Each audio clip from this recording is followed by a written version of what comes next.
Distinguished members of the Executive Committee of the Indian Nationality Room at the University of Pittsburgh, esteemed Dr. Hegde, esteemed people of India and Greece and Western Pennsylvania, officers of the Indian Nationality Room and the Greek Nationality Room, guests, colleagues, and friends. For the past 10 years, the Executive Committee, the members, and the friends of the Greek Nationality Room changed the manner in which Greek National Independence Day and Week would be celebrated by the Greek Room and commemorated. First, because the older generations that looked at the day, March 25th, wrapped their commemoration around the heroes and events of the revolutionary period of 1821 to 1827. Memory was important, and passing this down to their children and grandchildren was a commitment they made to their parents and their grandparents. With their passing and with the astonishing density and depth of knowledge available via the internet, this memory is now easy to seek, to learn, and to disseminate. And that renders any commemoration of Greek National Independence Day, March 25th, 1821, potentially moot, certainly at risk of repeating the parochial and possibly making the celebration somewhat of a kitsch. Instead, 10 years ago, we decided to begin unearthing the lesser-known aspects of the culture, the events, and the people of the Greek Revolution. The woman, the lesser-known heroes, the everyday people, local culture, and local people that facilitated regional rebellions not well documented inside internet archives or any resources. Certainly unknown to most Greeks in America and here in Western Pennsylvania.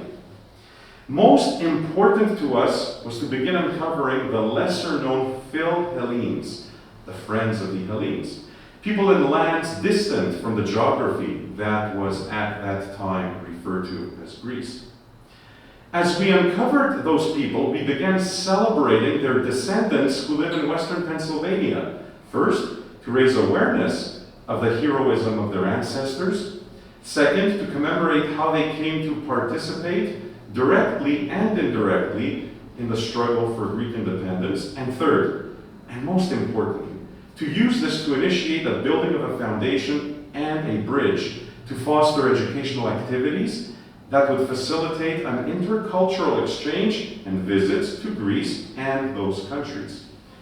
To enrich the students of those communities enrolled at Pitt and to facilitate joint scholarships for academic and cultural immersion to learn about the past bonds between the people of Greece and the people who supported the nascent Greek nation, liberated from 400 years of oppression and repression of freedom.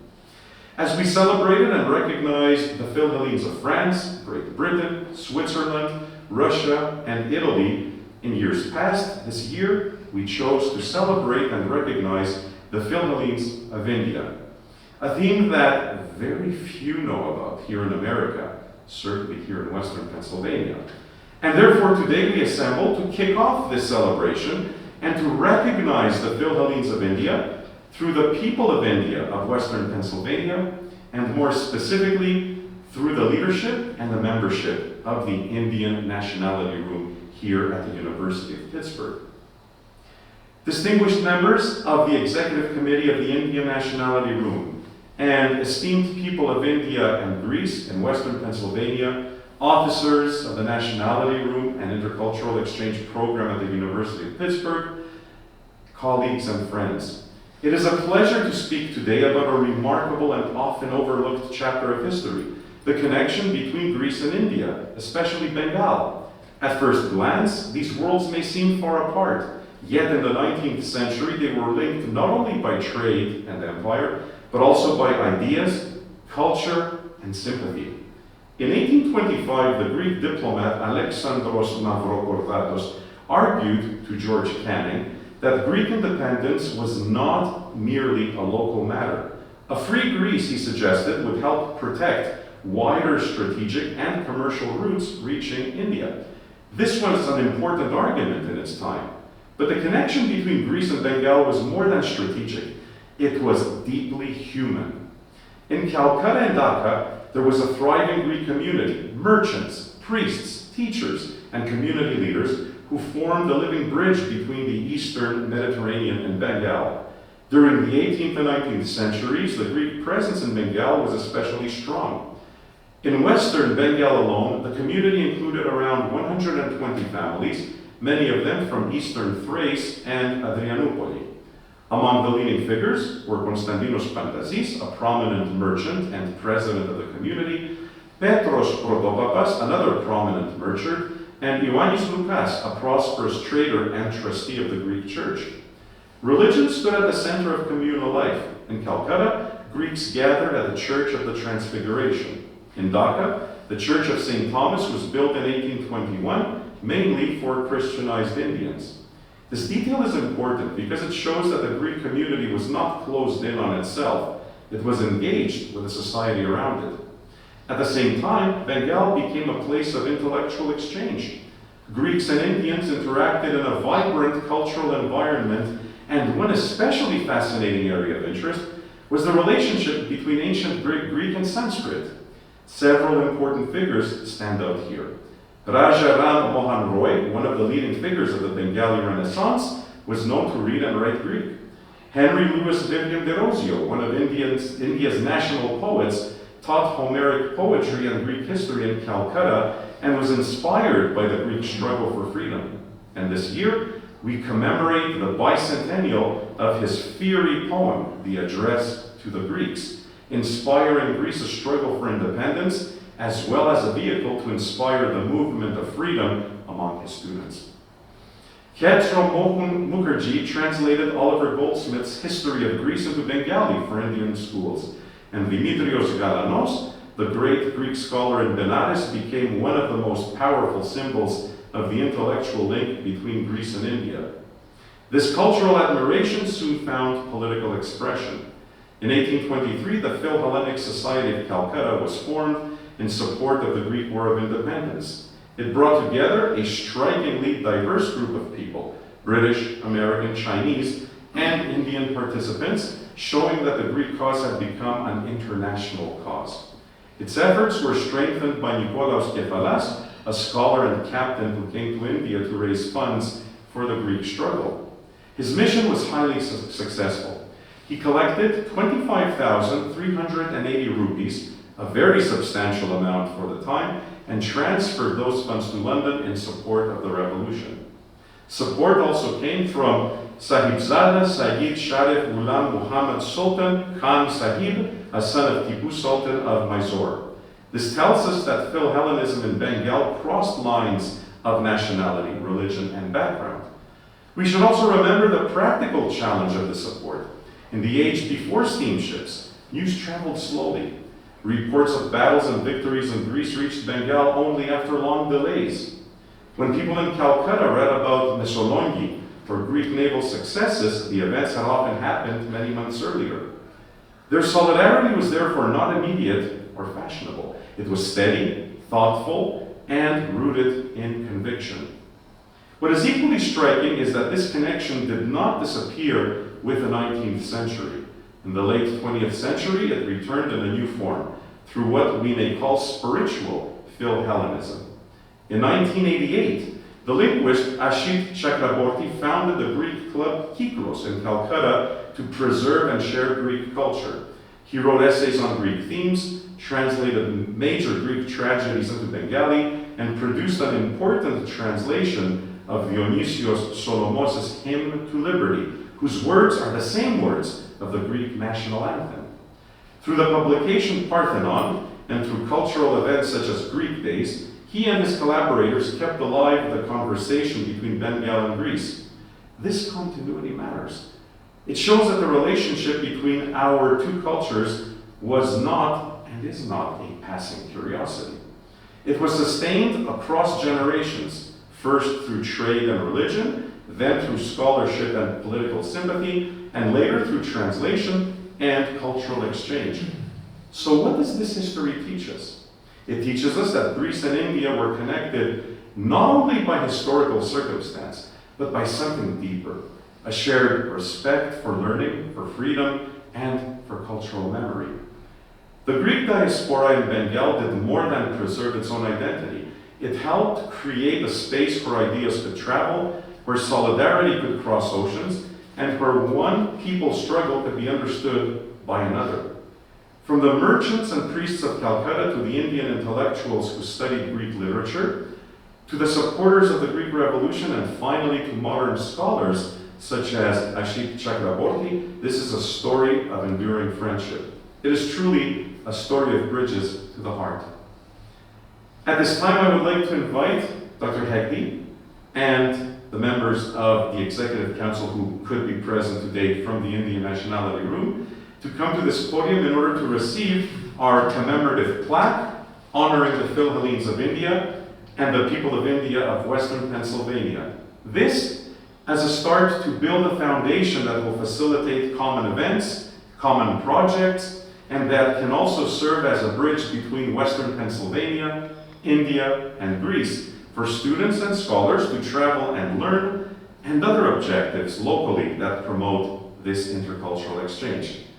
Dr. Hegde and distinguished officers. Thank you. Good afternoon.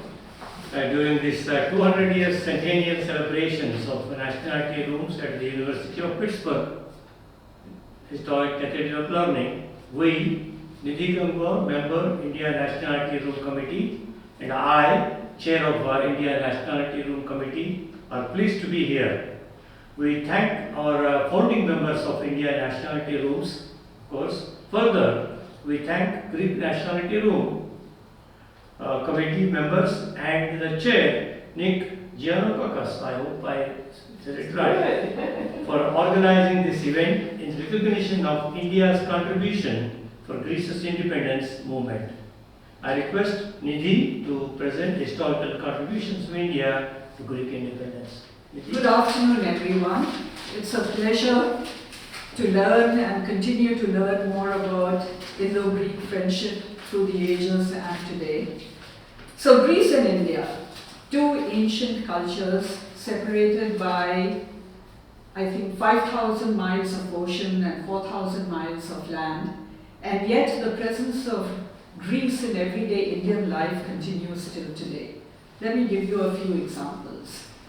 The images of Buddha that you see all over India today date from the Gandharan school of art, which was Indo-Greek. Prior to that, Buddha was not represented by an image, it was all symbols.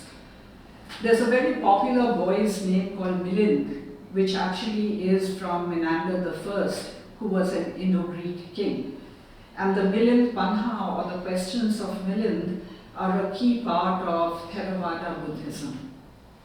When I was growing up in India, part of the literature curriculum included Sophocles, Oedipus Rex, and Aristophanes' Lysistrata. And to this day, Lysistrata is adapted into Indian street theatre and what's called Nautanki, which is an Indian art form of the people. Not only in these kind of everyday matters, but in medicine too. There's a branch of medicine called the Unani School of Medicine, which derives from Ionian. And it has a lot of commonalities with indigenous Indian Ayurvedic medical system in terms of the emphasis on prevention and diseases being caused by imbalances in the body.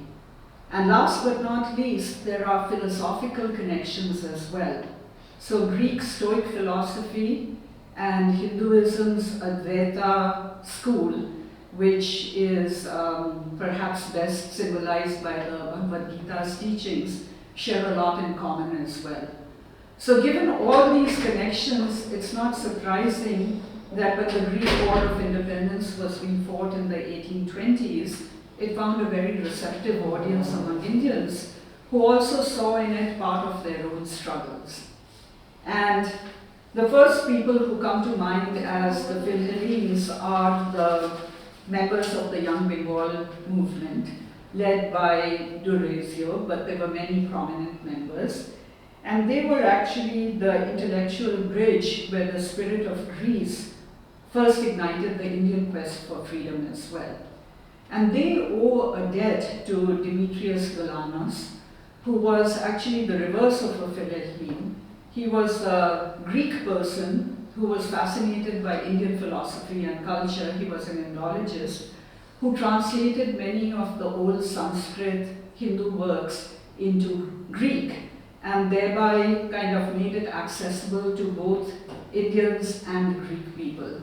So the Indians began to see in the Greek War of Independence a commonality of culture, a commonality of attitudes and views, and that was just fascinating that it continued for so many years.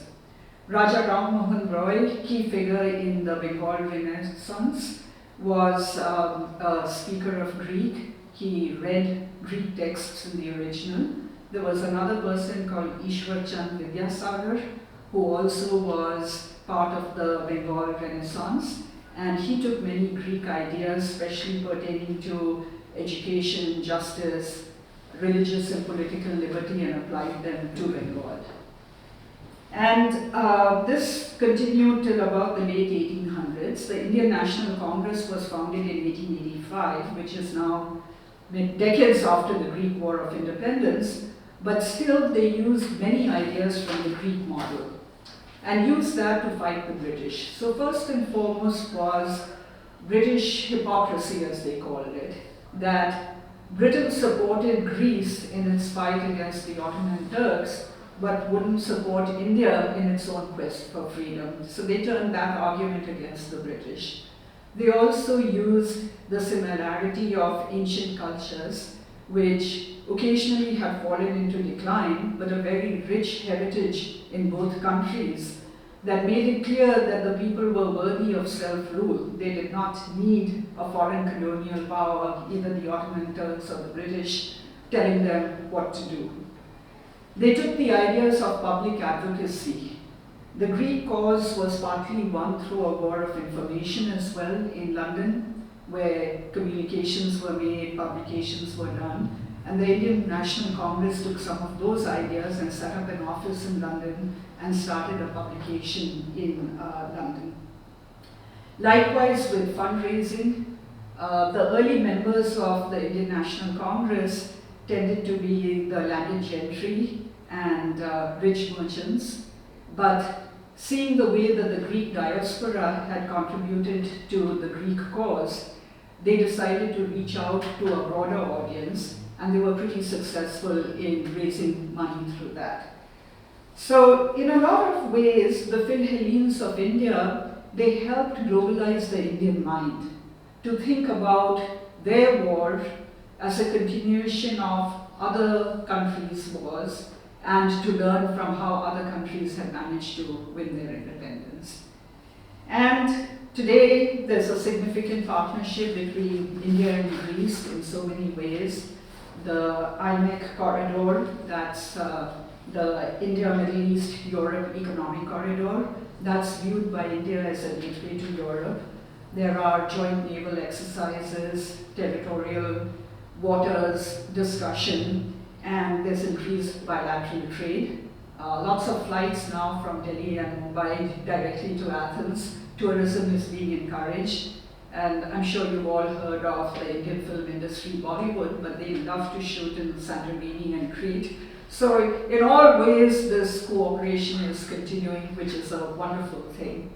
So in conclusion, let me just raise a virtual toast to old friendships and continuing friendships. Thank you. A synopsis of friends in honor of the people of India and its community in Western Pennsylvania through the Indian Nationality Room Committee at the University of Pittsburgh, celebrating the friendship of India and Greece in the rise of the modern Greek nation. Through our common memories, lives and dreams, all of us have inside of us some part of Greece.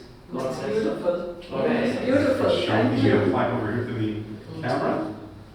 God bless America, which brought us all here. Absolutely, yes. India, Absolutely, America, yes. And all of you for Yeah. creating this opportunity. And the people of India who also built America, because America, yes, it has a constitution, it has its own struggle for liberty, as we all know, which incidentally was founded in part by Greek ideals, but the people of India who came here and struggled and worked very hard in the past generations Our common generation right now is continuing that, but the struggles that all of the immigrant communities made here to make America what it is, to make it a better place for everybody.